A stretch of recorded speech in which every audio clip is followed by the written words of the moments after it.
Selamat petang, salam sejahtera. Isu hangat petang ini, Mahkamah tolak permohonan Zuraida batal saman RM 10 juta PKR.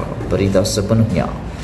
Mahkamah Tinggi Kuala Lumpur hari ini menolak permohonan Ahli Parlimen Ampang Zuraida Kamarudin untuk membatalkan saman PKR yang menuntut RM 10 juta terhadapnya kerana meninggalkan parti berkenaan. Parti itu melalui Setiausaha Agungnya, Saifuddin Nasution pada 2 Oktober 2020 mengemukakan saman terhadap Zuraida dan 10 ahli parlimen PKR lain yang berpaling tadah dan membawa kepada kejatuhan Kerajaan Pakatan Harapan.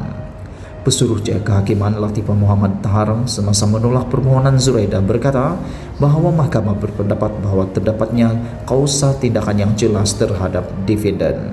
Mahkamah berpendapat bahawa terdapatnya perkara yang boleh dibicarakan dalam tuntutan ini.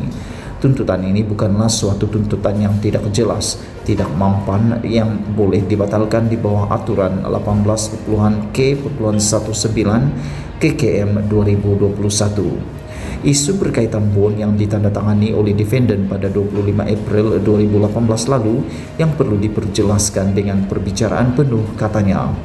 Menurut Latifah, Zuraida selaku defendant perlu juga memberi keterangan kenapa dia menandatangani bond tersebut dan apakah tujuan bond tersebut ditandatangani dan jika terdapatnya syarat-syarat yang tersirat. Perlunya keterangan saksi-saksi kedua-dua pihak untuk menjelaskan tujuan bond tersebut dilaksanakan. Bagi mencapai keputusan yang adil, Mahkamah berpendapat adalah tidak wajar tuntutan ini dibatalkan pada peringkat ini, kata pesuruh Jaya Kehakiman itu ketika membaca keputusannya.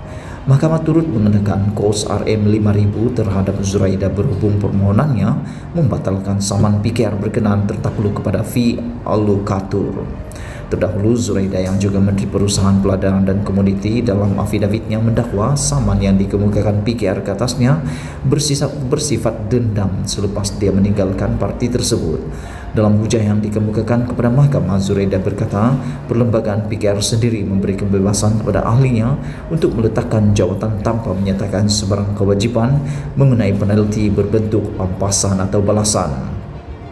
Tindakan undang-undang yang terhadap defendant di sini adalah jelas merupakan satu kempen dendam PKR dan atau Presiden PKR Anwar Ibrahim yang bertujuan untuk menghukum dan atau mendeda defendant kerana telah keluar PKR sekaligus menggunakan prosiding melalui mahkamah sebagai peluang untuk mendapatkan pengayaan tidak patut demi memenuhi atau menjamin dana politik PKR secara tidak sah, katanya.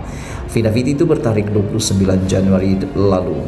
Sebelum bertanding pada PRU ke-14 pada 2018, semua calon PKR menandatangani ikrar untuk membayar denda RM 10 juta jika mereka meninggalkan parti berkenaan selepas terpilih sebagai wakil rakyat.